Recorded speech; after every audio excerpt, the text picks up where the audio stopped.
Okay, good morning, class. Now you can mention your attendance with your concern sections in the chat box.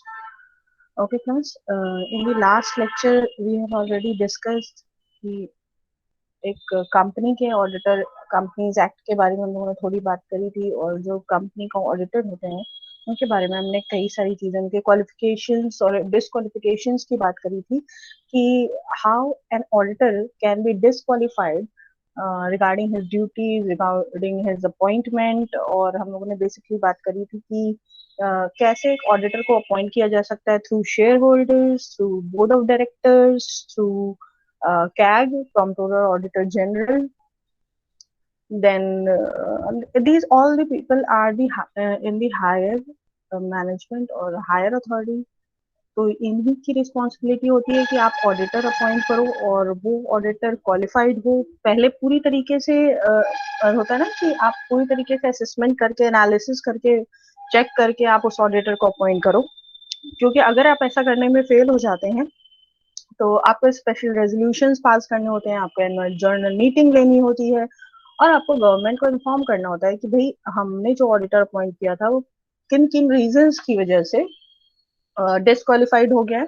Basically हम लोगों ने अगर बात करी थी क्वालिफिकेशन और डिस्क्वालिफिकेशन एक ऑडिटर की, तो अकॉर्डिंग टू कंपनीज एक्ट 2013, पहले चल रहा था 1956, कंपनीज एक्ट 1956। आई होप आपको पता हो। अभी करंट में जो चल रहा है वो कंपनीज एक्ट 2013 चल रहा है।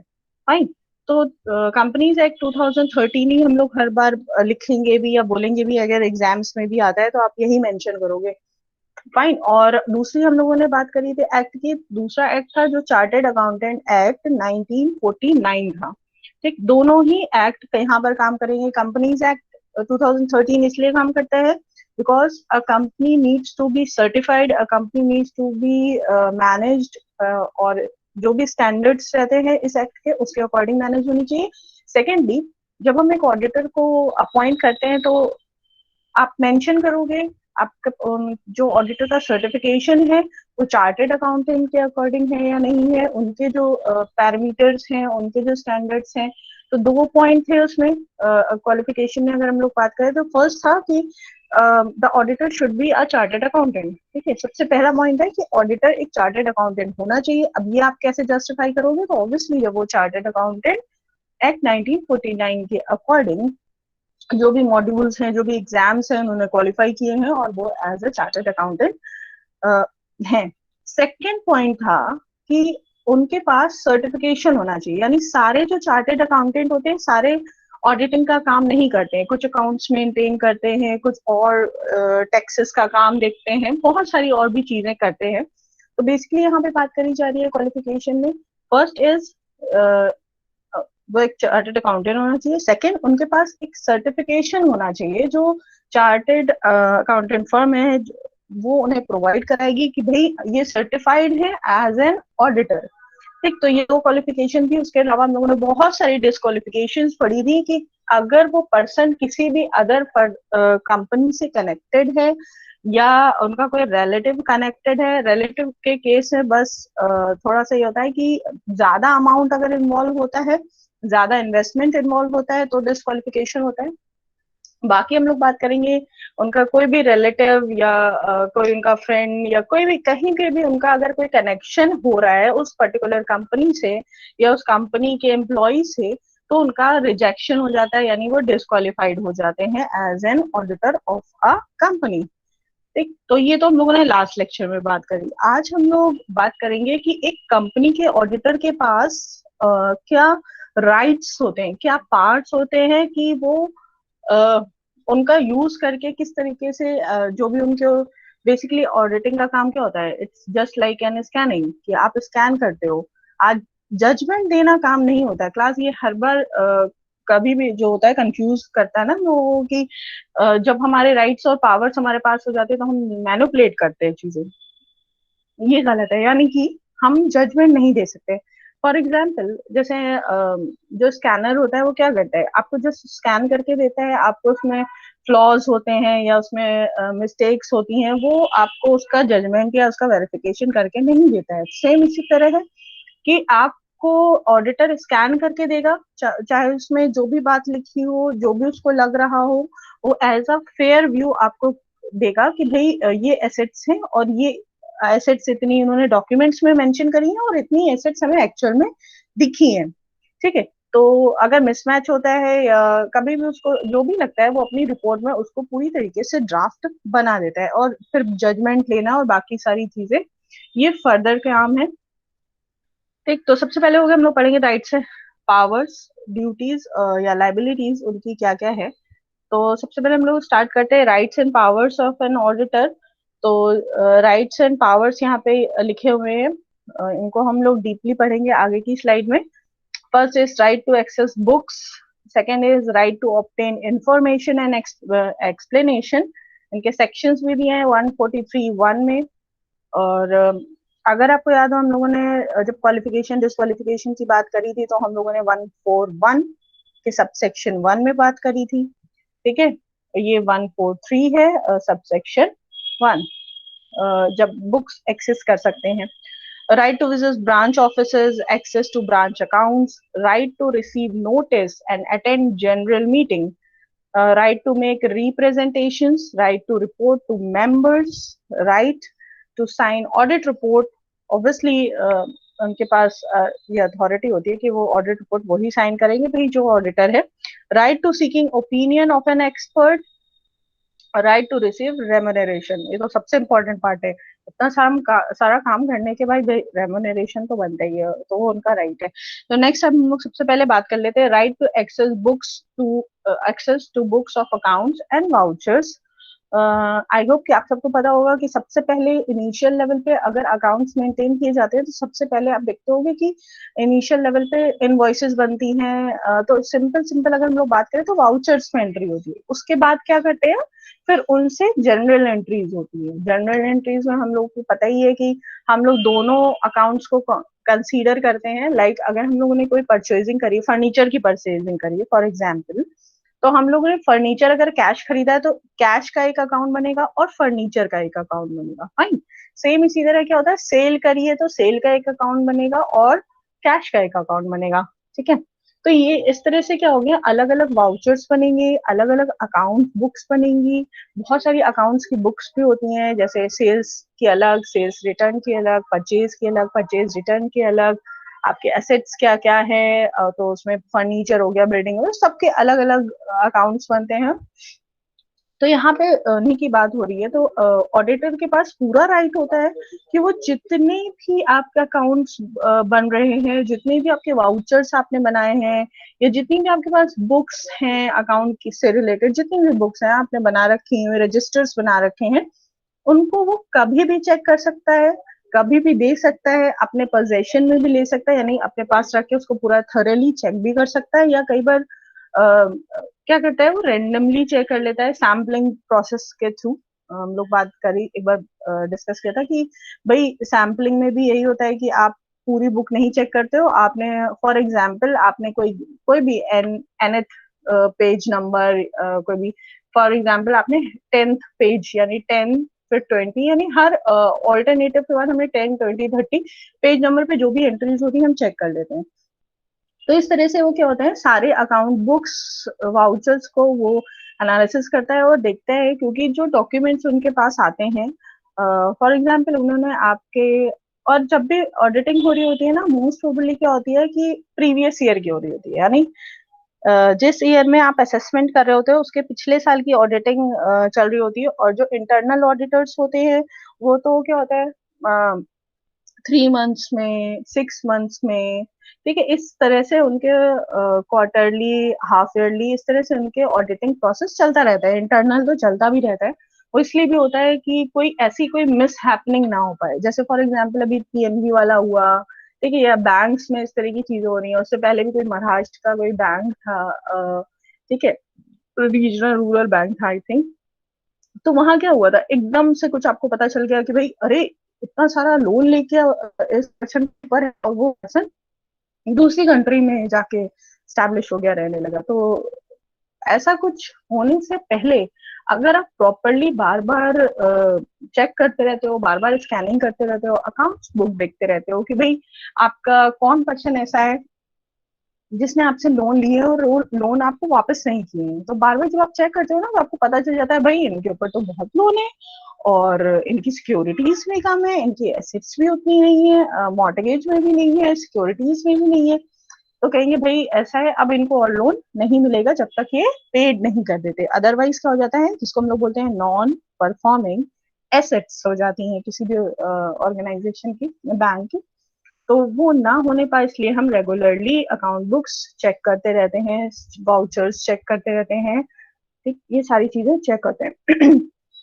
तो बेसिकली ये कंपलसरी भी है कि आप अपनी अकाउंट बुक्स एक्सेस कराओगे, और अकाउंट बुक्स, और हाँ, जब भी अकाउंट बुक्स इस तरह की बनाई जाती हैं तो या तो आप क्या करोगे, आप अप टू द मार्क यानी अकॉर्डिंग टू दी स्टैंडर्ड्स, कुछ स्टैंडर्ड्स हैं, जैसे डुअल एंट्री सिस्टम होना चाहिए, आपके रजिस्टर्स डेबिट क्रेडिट के बिहाफ पे या ऐसे कुछ बने होने चाहिए। ठीक है, जो भी आप स्टैंडर्ड फॉलो करोगे वो मतलब पूरा ईयरली आप सेम स्टैंडर्ड फॉलो कर रहे हो, ठीक है।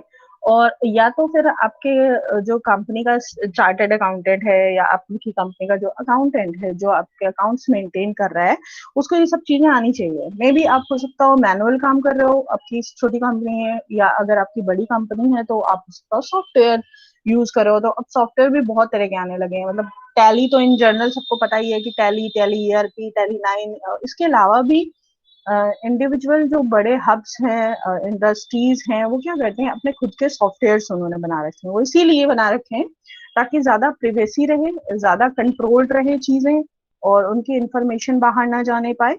तो इसलिए वो अपने खुद के सॉफ्टवेयर भी यूज करते हैं।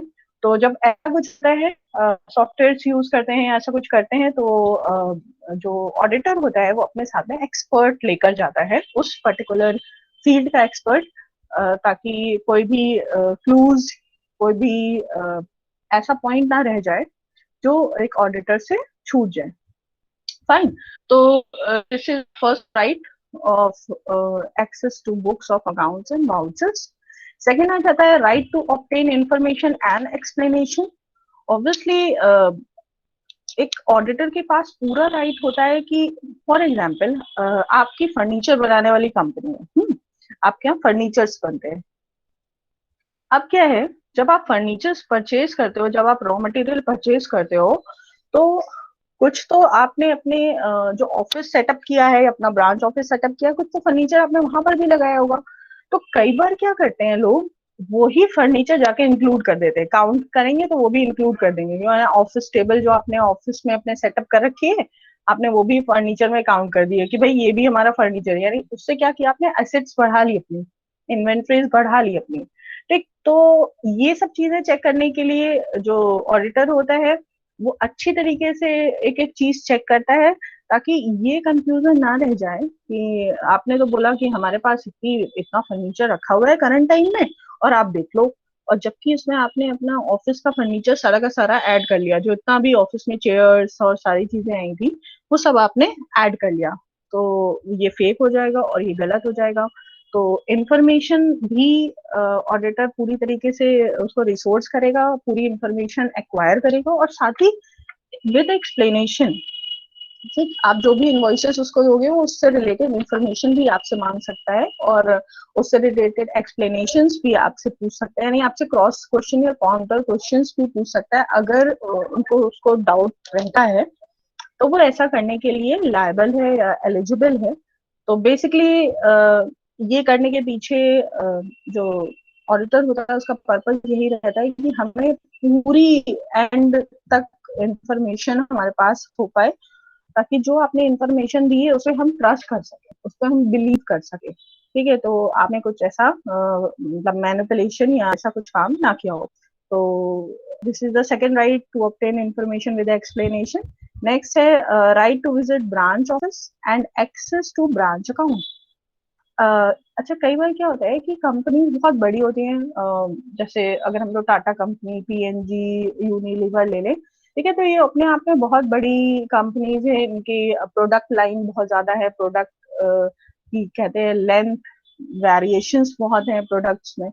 क्योंकि एफएमसीजी कंपनीज हैं, तो बेसिकली होता क्या है, इनकी बहुत सारी ब्रांचेस होती है। तो कई बार क्या कहते हैं कि एक ही कंपनी अलग अलग ऑडिटर्स अपॉइंट करती है, ब्रांचेस के लिए अलग और हेड ऑफिस के लिए अलग। ठीक, तो उसमें कोई इशू नहीं है। अगर ऐसा होता है तो एक ज्वाइंट रिपोर्ट बन जाती है, जो भी उनके कंसर्न अदर ब्रांच के ऑडिटर्स हैं या हेड ऑफिस या मेन ब्रांच के जो भी ऑडिटर है, वो आपस में क्लब करके अपनी अपनी इंफॉर्मेशन दे देते हैं या आपस में इंफॉर्मेशन शेयर भी कर लेते हैं। फाइन। तो ये दोनों ही हो सकता है, या तो एक ही ऑडिटर आपने रखा हो और वही ऑडिटर आपकी पूरी कंपनी की जितनी भी चीजें हैं, ऑफिसेज हैं और अकाउंट बुक्स हैं, सारी चीजें चेक कर रहे हैं। तो कहीं ना कहीं अगर वो दूसरा वाला ऑडिटर है जो आपके ब्रांच को ऑडिट कर रहा है, उसको कहीं इंफॉर्मेशन या क्लूज मिलते हैं कि यहाँ पर पूरे डॉक्यूमेंट्स नहीं है इस ब्रांच में, आपके हेड ऑफिस में रखे हुए हैं आपके कुछ डॉक्यूमेंट्स, तो वो अप्लाई कर सकता है, वो एक एप्लीकेशन डाल सकता है कि भाई यहाँ से हमें पूरी इंफॉर्मेशन नहीं मिल रही है, तो हम वहाँ जो आपके हेड ऑफिस की बुक्स हैं उनको भी एक्सेस करना चाहते हैं, उनको भी देखना चाहते हैं, तो उसको ये ग्रांट किया जाता है बाय द कंपनी, और जो भी बोर्ड मेंबर्स या डायरेक्टर्स होते हैं कंपनी के, वो उसको एक्सेस करने की अथॉरिटी देते हैं। तो यानी दोनों ही केसेस में, क्योंकि वो अपनी ड्यूटी को परफॉर्म करते हैं, 100% कैसे काम परफॉर्मेंस होगी उसकी तभी हो पाएगी जब वो पूरी इंफॉर्मेशन एक्सट्रैक्ट कर पाएगा, पूरी इंफॉर्मेशन निकाल पाएगा।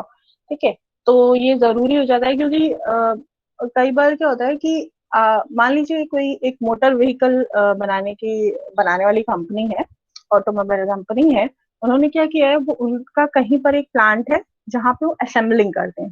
ठीक, तो उन्होंने एक पर्टिकुलर एक ब्रांच बना रखी है, अलग से उसका रजिस्ट्रेशन सब चीजें, जहाँ सिर्फ असेंबलिंग होती है। बाकी उनके कंपनी में बॉडी पार्ट्स बनते हैं, इंजन वो किसी और से लेते हैं। ठीक, तो एक ऑडिटर तो आपकी ये सारी चीजें वेरीफाई कर रहा है, और फिर जो आपने ब्रांच वाला बनाया वो अलग दिख रहा है। तो अब जब ब्रांच वाला जब चेक करता है, तो क्योंकि असेंबलिंग हो रही है वहां पे, तो ऑब्वियसली इंजन अलग से आ रहे हैं, बॉडी पार्ट्स कहीं से और से आ रहा है, बाकी चीजें अपहोल्स्ट्री जो उसके अंदर की और जो सामान है वो कहीं और से आ रहा है। तो उसको वो परचेज हुआ है, कब परचेज हुआ है, कब का इनवॉइस है, कब डिलीवर हुआ है, ये सारी चीजें जानने के लिए उसको जो और फर्दर उनकी कंपनीज हैं उसकी बुक्स को एक्सेस करना जरूरी हो जाता है। तो इसलिए फॉर एग्जाम्पल है ये, इसलिए ये राइट बनता है to visit branch office and access to branch account. Next आ जाते हैं, right to receive notice and attend general meeting. हाँ, जब भी एनुअल जर्नल मीटिंग होती है ऑडिटर, क्योंकि एनुअल जर्नल मीटिंग में जो बोर्ड ऑफ डायरेक्टर्स होते हैं या शेयर होल्डर्स होते हैं, उनकी मीटिंग होती है।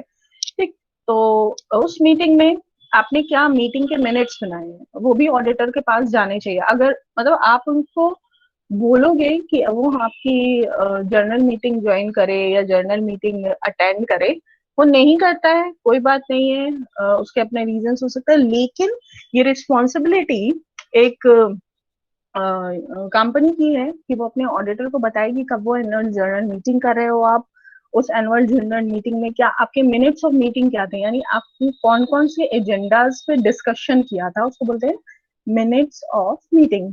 ठीक है, तो उसमें अलग अलग एजेंडाज मेंशन किए जाते हैं, उन एजेंडाज में आपने क्या डिस्कशन किया, क्या ब्रेन स्टॉर्मिंग हुई, आपस में क्या डिस्कशन हुआ, और आपने किस चीज पे मेजोरिटी लोगों ने एक्सेप्ट किया। तो ये पूरी इंफॉर्मेशन आपको ऑडिटर को देनी होती है। तो या तो वो खुद से ज्वाइन कर लेता है, मतलब आपने उसको इनविटेशन भेजा और उसने एनुअल जर्नल मीटिंग ज्वाइन कर ली, और तब भी यानी दोनों ही केस में, अगर वो ज्वाइन करता है या ज्वाइन नहीं करता है, दोनों ही केस में आप उसको पूरा एक ड्राफ्ट दोगे कि आपने क्या एजेंडाज डिस्कस किए हैं। फिर नेक्स्ट आ जाता है right to make representations. For example अगर हम लोग बात करते हैं कि एक ऑडिटर अपनी रिपोर्ट ड्राफ्ट करता है, और ड्राफ्ट करने के बाद उसका ये राइट है कि वो सिर्फ कंपनी को ही नहीं देगा। ठीक है, वो रिप्रेजेंट करेगा, क्योंकि वो एज अ रिप्रेजेंटेटर काम करता है, जो उसके शेयर होल्डर्स हैं, जो उसके बोर्ड मेंबर्स हैं, या गवर्नमेंट की तरफ से अगर अपॉइंटेड है तो भी। ठीक है, तो गवर्नमेंट की तरफ उसकी रिस्पॉन्सिबिलिटी बन जाती है, मीन्स कि रिप्रेजेंटेशन उसका राइट है, वो छुपा के नहीं रखेगा ठीक है, उसके पास भी उसकी एक कॉपी रहती है, वो लेकिन क्या है कि अगर प्रिवेसी है इसमें, बहुत सारी इंफॉर्मेशन होती है जो कंपनीज नहीं चाहती कि उन्होंने ऑडिटर को तो दी है, लेकिन वो नहीं चाहती कि उनकी इंफॉर्मेशन बाहर पब्लिकली जाए। ठीक है, अलग अलग उनके रीजंस होते हैं उसके पीछे। तो या कई बार क्या होता है कि वो फ्यूचर में कुछ एक्सपेंशन या कुछ नया करना चाह रहे हैं तो वो चीजें डिस्क्लोज ना हो जाए।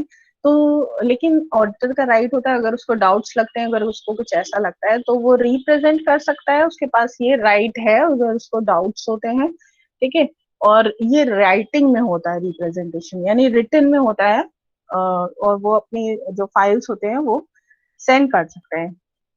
फिर नेक्स्ट आ जाता है right to report to members.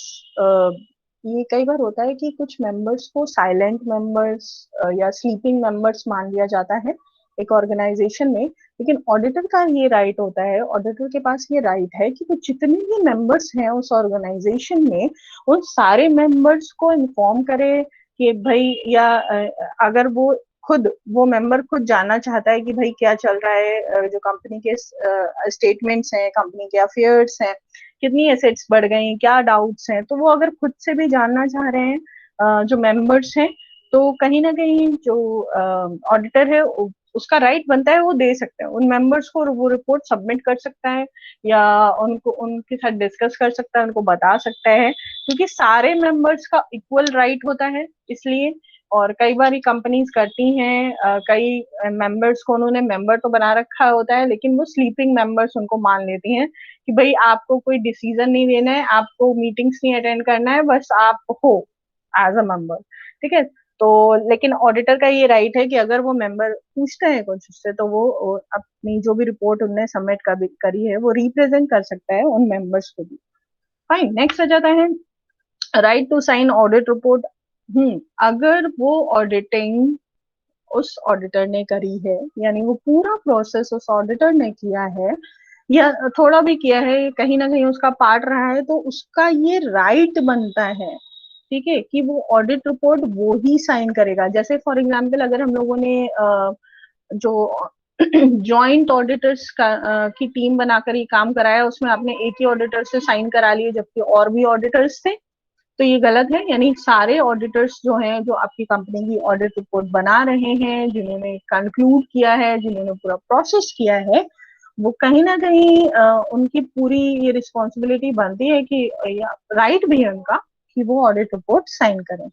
Next है right of seeking opinion of an expert. ये बहुत हो जाता है क्योंकि करंट टाइम में बहुत सारी ऐसी सिचुएशंस हैं जहां पर एक ऑडिटर को उस पर्टिकुलर प्रोडक्ट के बारे में, उस पर्टिकुलर कंपनी के बारे में उतनी इंफॉर्मेशन नहीं होती। जैसे हम लोगों ने कल भी डिस्कस किया था कि कोई ड्रग्स बनाने वाली कंपनी है, फार्मा कंपनीज हैं, तो ऑब्वियसली यहाँ पे जो मेडिसिनल चीजें हैं, केमिकल्स यूज हो रहे हैं, इक्विपमेंट्स यूज हो रहे हैं, क्योंकि कई बार होता है ना, आपने मशीन दिखा दी भाई, आप काउंट ऑन कर सकते हैं हमारे पास इतना एसेट्स है, हमारे पास इतनी मशीनरीज हैं। Yes Snehil.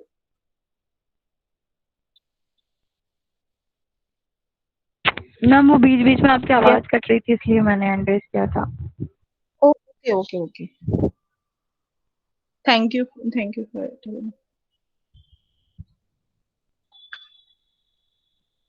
Okay, now I am audible. Yes ma'am. Okay, thank you.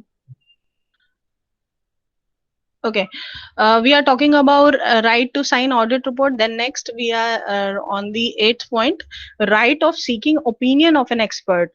तो हम लोग एग्जाम्पल्स की बात कर रहे थे कि जो भी एक्सपर्ट्स हैं, तो हम लोगों ने फॉर एग्जाम्पल फार्मा कंपनी की बात करी, अलग अलग केमिकल्स यूज होते हैं और कई सारी ऐसी कंपनीज हैं जहाँ पे बड़ी बड़ी मशीनरीज बनती हैं, तो ऑडिटर को अपने साथ एक्सपर्ट्स ले जाने पड़ते हैं so that he can assure कि भाई जो भी आपने मशीनरी हमें दिखाई है, वो कई बार होता है ना मशीनरी काम नहीं कर रही है, बट अगर आप एक्सपर्ट हो तभी आप चेक कर सकते हो, तभी आपको पता चलेगा भाई ये मशीनरी तो काम ही नहीं कर रही है और या ये वो मशीनरी नहीं है। ठीक है, तो ऑडिटर अपने साथ एक्सपर्ट्स लेके जाता है जो उसको एश्योर करते हैं कि हाँ भाई ये मशीनरी करेक्ट है और ये मशीनरी खराब है, ये स्क्रैप जानी चाहिए, ये ओल्ड है, ये यूज नहीं हो रही है करंट में, तो अलग अलग तरह के ये सब चीजें हैं, कौन बताएगा, एक्सपर्ट्स बताते हैं।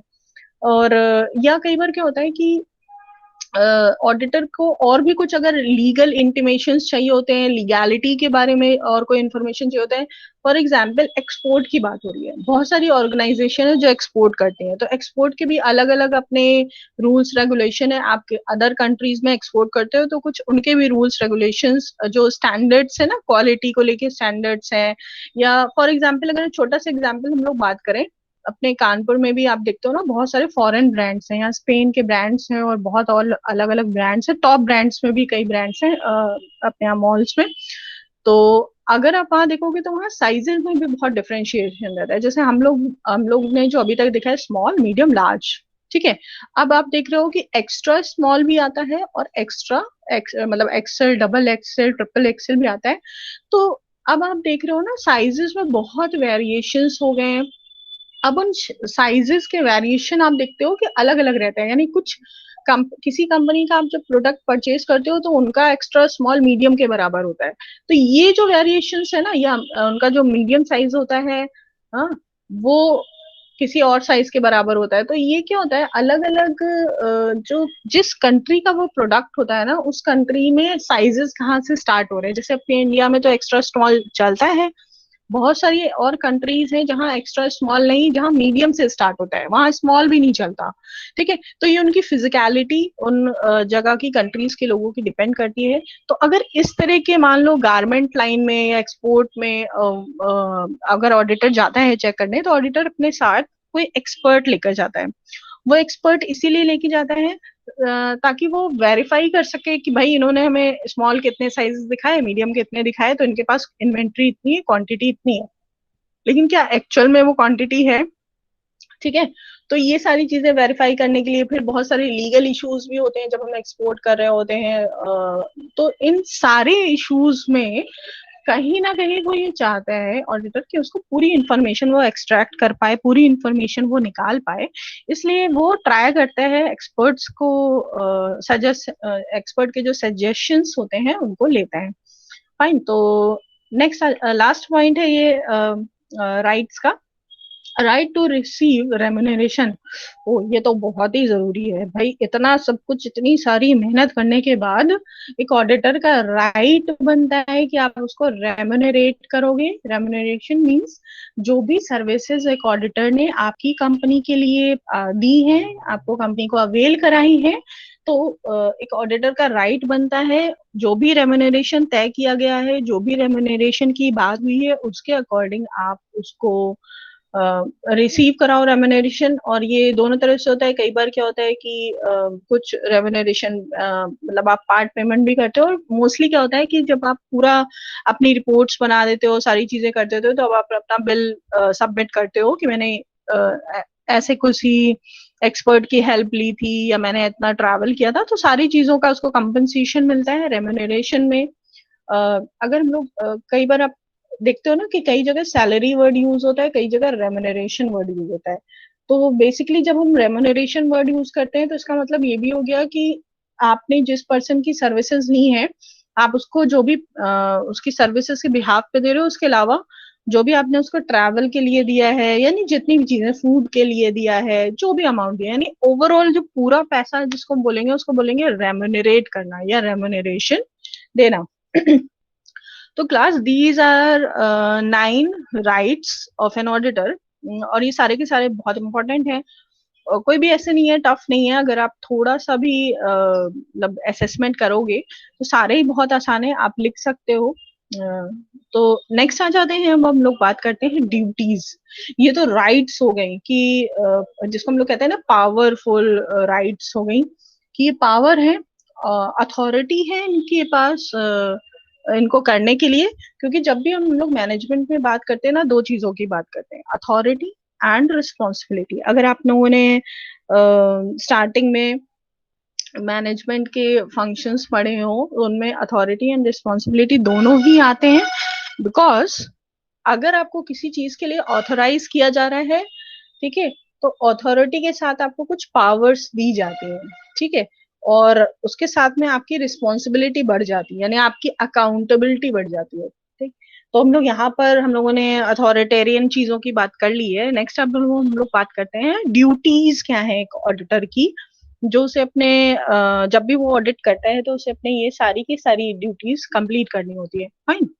तो इसमें एक समरी में लिखा हुआ है, first report to members, examination of accounts, reporting on true and fair view, duty as to inquiry, report as to additional matters, duty to sign report, duty as to statutory report, duty as to prospectus, duty to assist investigation.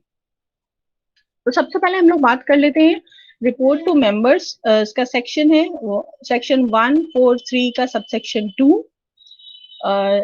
Auditor जब भी अपनी report furnish करता है या report अपनी draft करता है तो कहीं ना कहीं उसकी एक ड्यूटी बन जाती है कि उन मेंबर्स को, जो भी उनके मेंबर्स हैं, जितने भी मेंबर्स हैं उस कंपनी में, उन सबको वो रिपोर्ट्स फर्निश कराए या वो रिपोर्ट का ड्राफ्ट उनको भी भेजे ताकि वो भी समझ सकें। तो जितने भी मेंबर्स हैं चाहे वो रेगुलर आते हो उस कंपनी में या नहीं आते हो।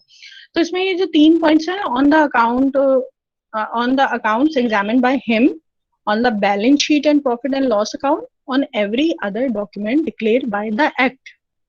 बाय द एक्ट का मतलब हुआ यहाँ पे कि जो कंपनीज एक्ट 2013 में दिए गए हैं, जैसे अकाउंट बुक्स हो गई, आपके इनवॉइसेस हो गए, जो भी आपकी कंपनी की जर्नल एंट्रीज आपने पास करी हैं, जो भी सॉफ्टवेयर के थ्रू आप डेटा कलेक्ट कर रहे हो, ये सारी चीजें डिक्लेयर करी गई हैं, सारे डॉक्यूमेंट सब तरह के डिक्लेयर करे गए हैं। तो जितनी भी डिक्लेरेशन में, एक्ट के तहत डिक्लेरेशन में चीजें हैं, डॉक्यूमेंट्स हैं, इवन कंपनी का रजिस्ट्रेशन होता है, वो डॉक्यूमेंट भी एक ऑडिटर एक्सेस कर सकता है। आपने किसी के साथ जॉइंट वेंचर किया है किसी दूसरी कंपनी के साथ, ठीक है, कोई प्रोडक्ट बनाने के लिए, या आपके पास मतलब एनवायरनमेंट के जो पॉल्यूशन वाले सर्टिफिकेट है, आपको एनओसीज मिली है कि नहीं मिली है, इवन आपके कंप्लायंस वाले हैं, आपको फायर से जो फायर डिपार्टमेंट है वहां से एनओसी मिली है कि नहीं मिली है, जिसको हम लोग नो ऑब्जेक्शन सर्टिफिकेट कहते हैं, कि आप बिजनेस, आप अपनी फैक्ट्री यहाँ पे रन करा सकते हो, आसपास कोई रेजिडेंशियल एरिया ना हो। तो ये जितनी भी चीजें हैं, ये जितने भी पॉइंट्स है ना, ये सारे के सारे डॉक्यूमेंट्स वो एक्सेस कर सकता है एक ऑडिटर। तो ये उसकी ड्यूटी में आता है। और जितनी भी बैलेंस शीट्स हैं, अलग अलग डिपार्टमेंट की बैलेंस शीट हो या पूरी कंपनी की एक बैलेंस शीट उन्होंने बनाई हो, ठीक, वो सारी की सारी प्रॉफिट एंड लॉस अकाउंट्स जो भी बनाए हो, इंडिविजुअल डिपार्टमेंट के हो या पूरी कंपनी की ऑर्गेनाइजेशन के हो, वो एक्सेस कर सकता है। और बुक्स, अकाउंट बुक्स तो वो एग्जामिन करेगा ही करेगा, ठीक है। तो जब भी वो मेंबर्स को रिपोर्ट करेगा तो ये 3 पॉइंट्स उसमें जरूर मेंशन होने चाहिए, 3 चीजें उसकी रिपोर्ट में जरूर होनी चाहिए। और लास्ट में वो अपना ओपिनियन जब भी ड्रॉ करता है ना, कि इन माय ओपिनियन, जो भी उसको लगा, इतनी इंफॉर्मेशन हमें मिली और इतनी इंफॉर्मेशन, क्योंकि कई बार ऑर्गेनाइजेशंस क्या करती हैं, रिस्ट्रिक्ट कर देती हैं, भाई ये इंफॉर्मेशन हम आपको नहीं दे सकते। जैसे for example Coca Cola company जो है, उनका अगर आपने इनके बारे में कभी पढ़ा हो तो इनके जो भी फ्लेवर्स है ना, वो फ्लेवर्स इंडिया या इंडिया के बाहर या किसी भी और कंट्री में सेम है। इनके फ्लेवर्स में जो इंग्रेडिएंट्स हैं वो सेम पड़ते हैं, इसलिए ताकि इनका जो टेस्ट हो, जो फ्लेवर हो, वो हर कंट्री के लिए सेम हो। जैसे बहुत सारी कंपनीज काम करती हैं, उनके फ्लेवर्स इंडिया में अलग होते हैं। जैसे किटकैट, किटकैट अगर और किसी आप कंट्री में जाओगे तो किटकैट के बहुत सारे फ्लेवर हैं, इवन चिली फ्लेवर भी आता है, ठीक है। तो अपने इंडिया में नहीं चलता, अपने हमारे यहाँ तो स्वीट, अगर चॉकलेट का मतलब है तो स्वीट ही होना चाहिए। अगर वो सॉल्टी होगी तो वो तो हम लोग फिर चॉकलेट मान ही नहीं सकते, भाई हमारे लिए तो वो चॉकलेट की कैटेगरी में आ ही नहीं सकती, ठीक है। तो इंडिया में फ्लेवर्स अलग यूज होते हैं, अलग चीजों के लिए, बाहर अलग हैं। तो यहाँ पर वही बात करी जा रही है कि आप फेयरली इंफॉर्मेशन दोगे अपने बोर्ड मेंबर्स को, तो ये उसकी ड्यूटी है ऑडिटर की। फिर नेक्स्ट आ जाते हैं एग्जामिनेशन ऑफ अकाउंट्स। हाँ, एग्जामिनेशन अकाउंट्स में ये पॉइंट्स दिए हुए, हम लोग जल्दी जल्दी इनसे गो थ्रू करते हैं। Weather he is obtained all the information and explanation which to the best of his knowledge and belief were necessary for the purpose of audit, जो भी इंफॉर्मेशन उसको रिसीव होती है वो अपने ऑडिटिंग से रिलेटेड, मतलब होता है ना कई बार आपको इंफॉर्मेशन तो बहुत सारी मिली लेकिन वो कुछ इंफॉर्मेशन आपको पुरानी मिली, ठीक है, और आप जब ऑडिटिंग करते हो तो आप तो 1 अप्रैल से 31 मार्च जो भी आपको एक टेन्योर दिया गया है, जो भी आपको एक टाइम ड्यूरेशन दिया, आपको वहीं से वहीं तक के अकाउंट्स ऑडिट करने हैं, ठीक है। सेकेंड हो गया whether in his opinion proper book of accounts are required by law. जो भी अकाउंट बुक्स बनाई गई है वो अप टू दी मार्क होनी चाहिए, according to the auditing principles होना चाहिए और according to the generally accepted accounting principles भी होने चाहिए, जिसे हम लोग गैप वर्ड से सुनते आए हैं कि जो अकाउंटिंग प्रिंसिपल्स हैं उन्हीं के अकॉर्डिंग बननी चाहिए आपकी बुक्स भी, और ब्रांचेस में भी वैसे बननी चाहिए। नेक्स्ट पॉइंट है whether any branch audit report under section 228 forwarded to him and how he has dealt with the same in preparing auditor's report. जो भी और ब्रांच की रिपोर्ट्स उसको भेजी गई हैं, मान लीजिए कि आपने ज्वाइंट ऑडिटिंग कराई, कुछ को ब्रांच दी है, कुछ को हेड ऑफिस दिया है, तो एंड में जब समराइज करी गई तो ब्रांच की सारी ऑडिट जितनी रिपोर्ट्स थी वो उस तक पहुंचाई गई और उनने इकट्ठे एक ड्राफ्ट किया, ऑडिटर्स का रिपोर्ट बनाया।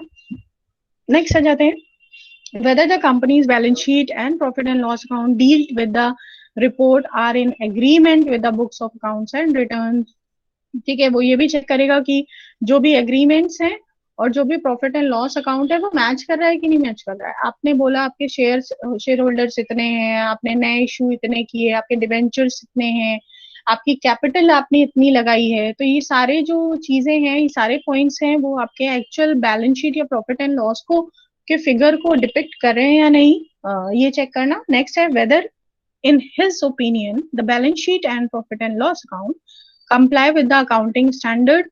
बार बार क्लास के अकाउंटिंग स्टैंडर्ड और ऑडिटिंग स्टैंडर्ड जरूर देखा जाता है कि आपने जितनी भी फॉर्मेलिटीज करी हैं वो सेक्शंस के तहत है।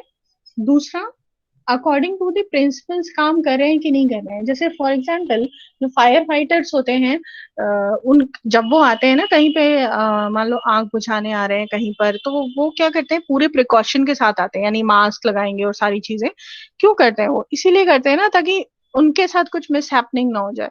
तो यानी एक प्रोसीजरल चीजें हैं। सेम इसी तरह अगर मान लो फॉर एग्जाम्पल अगर कोई पर्सन जो ऐसे कोई कहा जाए जहां हार्मफुल केमिकल्स यूज होते हैं, ऐसे किसी प्लांट में काम करते हैं, ठीक है, तो उस प्लांट में उसका पूरा एक किट पहन के जाना होता है जो हेड से लेकर टो तक पूरा कवर्ड रहता है। हाँ, ऑक्सीजन उसके पास होनी चाहिए, सारे जो इक्विपमेंट्स हैं वो उसको लगा के जाना चाहिए। अगर वो नहीं लगा के जाता है तो वो गलत है। यानी जो स्टैंडर्ड बनाया गया ना उस स्टैंडर्ड के अकॉर्डिंग काम होना चाहिए। तो सेम इसी तरह क्या है, अकाउंट्स के भी स्टैंडर्ड्स होते हैं। आई होप कि आप लोगों ने पढ़े हो। हम लोगों ने एक अकाउंट के प्रिंसिपल्स और कन्वेंशंस रहता है ना, डुअल अकाउंट्स जो मेंटेन करते हैं हम लोग, दो अकाउंट्स मेंटेन करते हैं किसी भी पर्टिकुलर एंट्री में, ठीक है, गोइंग कंसर्न पढ़ा होगा, तो ये सब प्रिंसिपल्स और कन्वेंशंस है। नेक्स्ट आ जाता है if any adverse effect on the functioning of the company is observed it need to be comment in bold and italic font। अच्छा, ये बहुत जरूरी है। जब हम लोग आगे पढ़ेंगे ना क्लास, एडवर्स ओपिनियन और आगे रिपोर्ट के टाइप्स पढ़ेंगे, रिपोर्ट्स की भी अलग अलग कैटेगरीज होती हैं ऑडिटर की रिपोर्ट की, क्योंकि जैसी वो रिपोर्ट आप उठाते हो ना आपको पता चल जाता है कि इसमें किस तरह का ओपिनियन है, क्योंकि उसकी हेडिंग चेंज हो जाती है, ठीक। इंडिपेंडेंट के साथ उसमें हेडिंग अलग अलग चेंज हो जाती है। तो यहाँ पर वही बात बोली जा रही है, अगर कोई एडवर्स इफेक्ट आ रहा है, एडवर्स फंक्शनिंग आ रही है, एडवर्स ओपिनियन आ रहा है ऑडिटर का, तो वो क्या करेगा, उसको बोल्ड में और इटैलिक फॉन्ट में शो करेगा so that the members can identify कि भाई यहाँ पर तो कुछ अलग है, यहाँ पे तो कुछ अलग इंफॉर्मेशन आई है। लास्ट है whether any director is disqualified from being appointed as director under section 274 I और जी, ठीक है। तो अगर जो भी उनके बोर्ड मेंबर्स हैं या डायरेक्टर्स हैं, वो चेक करेगा कि ऐसा तो नहीं कोई डिस्क्वालिफाइड हो गए और तभी भी वो डायरेक्टर की पोस्ट पे हैं, और ये सारी चीजें भी चेक करेगा। तो ये एग्जामिनेशन ऑफ अकाउंट्स बुक में ये सारी चीजें कैटेगरी वाइज एक ऑडिटर को मेंशन करनी होती है और चेक करनी होती है। थर्ड है ड्यूटी है और reporting on true and fair view. ये आपको बार बार दिखा मिलेगा कि ट्रू एंड फेयर व्यू तो ट्रू एंड फेयर व्यू का मतलब ये होता है कि आपने जो पाया, जैसा आपने देखा, वैसे ही अपनी रिपोर्ट में ड्राफ्ट कर रहे हो।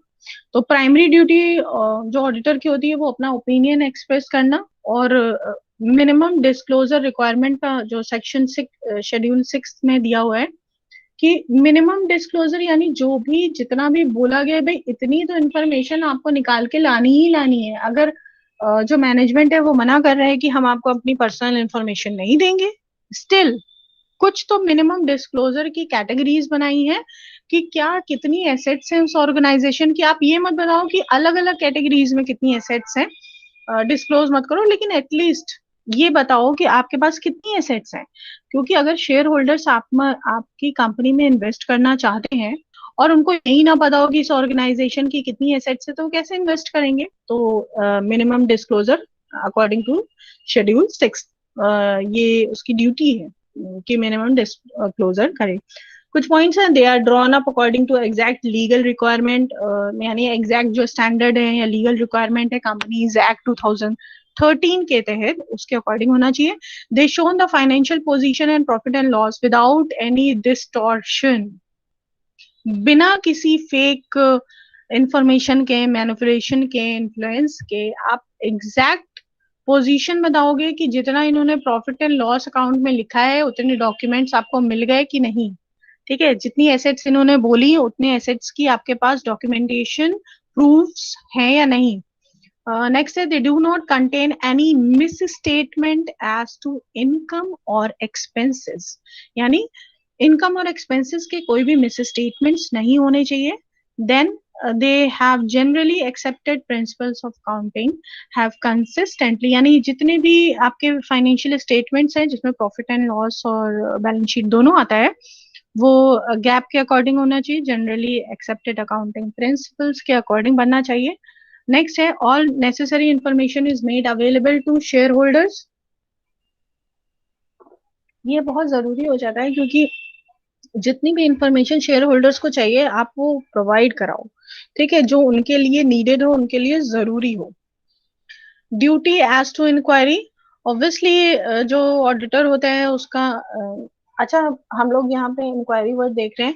हम इंक्वायरी कभी आप आई से भी देखते हो, इंक्वायरी इंक्वायरी बेसिकली, क्योंकि हम लोग यहाँ पर हम अमेरिकन और ब्रिटिश दोनों तरह की लैंग्वेज यूज करते हैं, तो अगर हमको लगता है अच्छा इंक्वायरी और इंक्वायरी में थोड़ा फॉर्मल या इनफॉर्मल वर्ड का डिफरेंस होगा या ऐसा कुछ नहीं है। दोनों ही वर्ड, अगर हम लोग टेक्निकलिटीज में देखें, अगर इन जर्नल में देखें, तो दोनों ही वर्ड सेम तरीके से यूज होते हैं, लेकिन आज वाला ज्यादा यूज होता है। अगर हम लोग थ्योरीज में कहीं पर रिटन में अगर अभी भी लिख रहे हैं तो वहां पर हम ई का यूज करते हैं। ओके, तो यहाँ पर बात करी जा रही है कि जो ऑडिटर होता है उसका इंक्वायरी करना उसकी ड्यूटी है, यानी वो पूरी इंफॉर्मेशन निकालने के लिए अलग अलग चीजों को लेकर इंक्वायरी करे, अच्छी तरीके से पता करे कि भाई इंफॉर्मेशन तभी उसके पास पूरी की पूरी आ पाएगी। फाइन।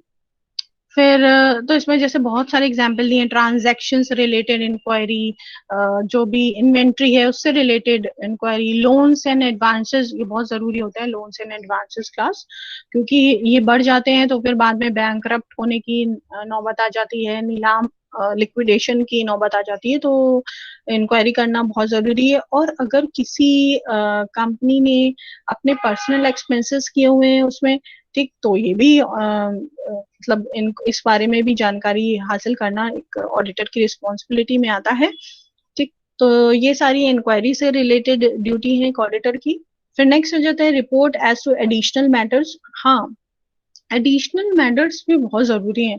बेसिकली होता क्या है कि कंपनीज क्या करती हैं कि बेसिक इंफॉर्मेशन तो आपको देती हैं, लेकिन जो एडिशनल मैटर्स होते हैं, या कई बार होता है ना आपके ऊपर पेनल्टी लगी हुई है, या आपके पास कोई लीगल एक्शंस आपके पास्ट में आपके ऊपर हुए हैं जिसकी आपने पेनल्टी अभी तक नहीं भरी है, या बहुत सारी चीजें और भी इस तरह की हैं। तो अगर कोई ऐसे एडिशनल मैटर्स हैं तो वो एडिशनल मैटर्स के बारे में भी इंफॉर्म करना और उनकी इंफॉर्मेशन निकालना भी एक ऑडिटर की रिस्पॉन्सिबिलिटी में आता है, उसकी ड्यूटी है। जिससे जो भी उसके जितने भी शेयर होल्डर्स हैं वो कहीं ना कहीं ट्रस्ट करते हैं उनके ऑडिटर की रिपोर्ट पे, तो ये बहुत जरूरी हो जाता है। फिर नेक्स्ट आ जाता है ड्यूटी टू साइन रिपोर्ट। इसके बारे में हम लोग ऑलरेडी बात कर चुके हैं कि ऑडिटर, कई बार होता है ना कि भाई ऑडिटर अपने रेम्युनरेशन से नाराज हो गए, उन्होंने बोला भाई हमने रिपोर्ट बनाई, अब हम साइन नहीं करेंगे। ठीक है, तो दोनों ही के ऊपर लायबिलिटी बन जाती है, आप उसको रेम्युनरेट करो प्रॉपरली।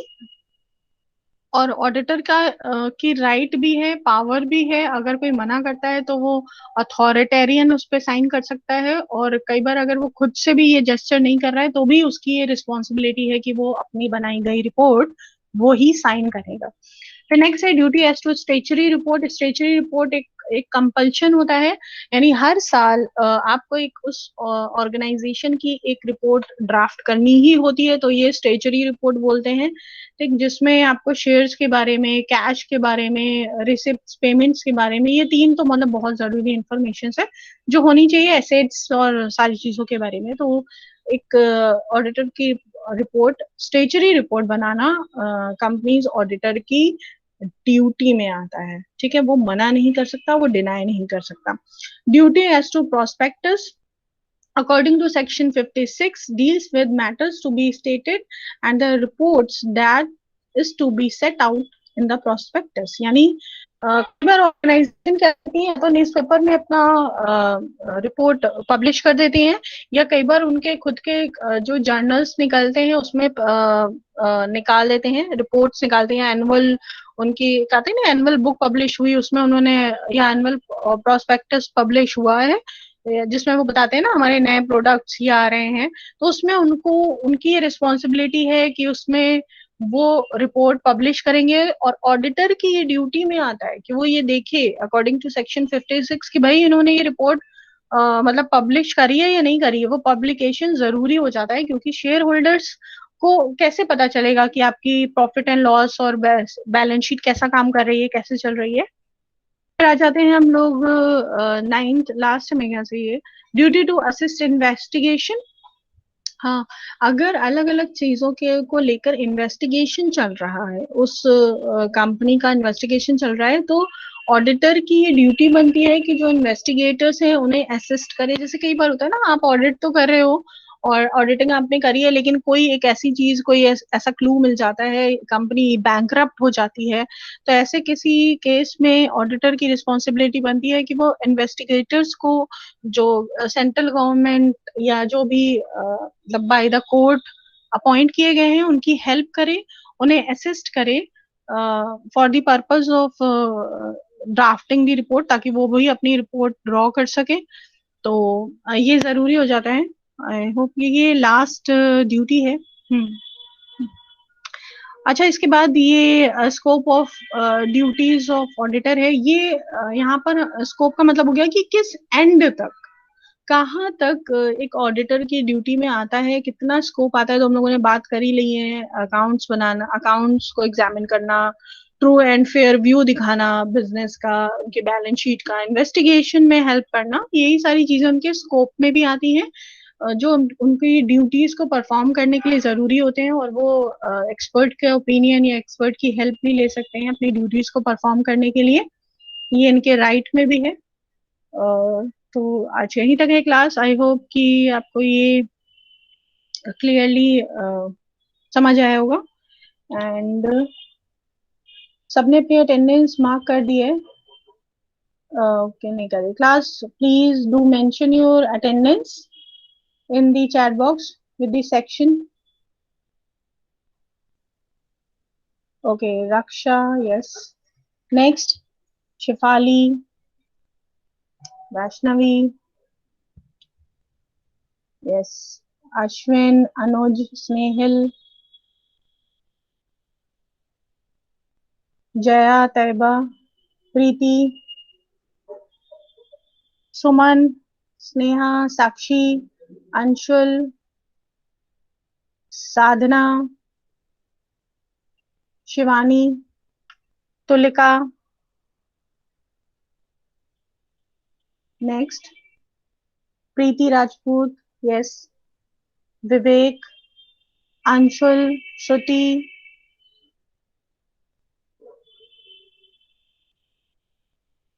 रोहित, क्लास प्लीज आप पूरी अटेंडेंस मेंशन किया करिए, name with the section. Chat boxes भी सेव हो जाते हैं, इसलिए आप दिया करिए तो कंफर्म हो जाती है आपकी attendance. Yes, next more students, please mention your attendance.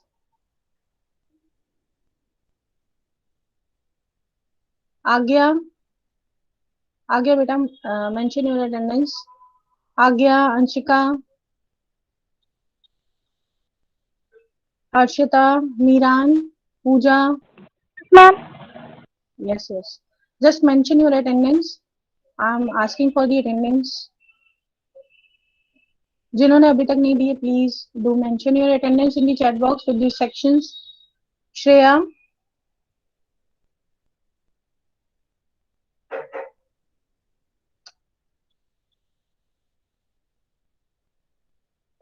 आ गया? ये लोग मेंशन करिए अपनी अटेंडेंस। मेंशन कर दिए। ओके ओके ओके, हाँ आपने मेंशन कर दिया। ओके,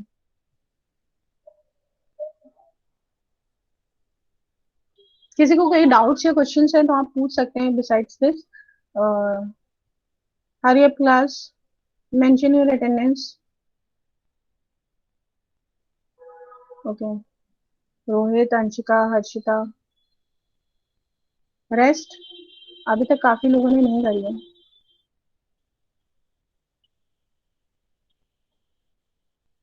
मीरान,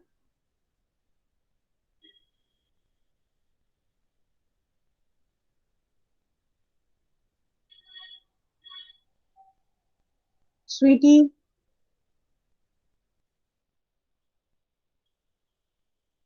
विवेक, मेंशन करिए बेटा जल्दी से अपनी अटेंडेंस।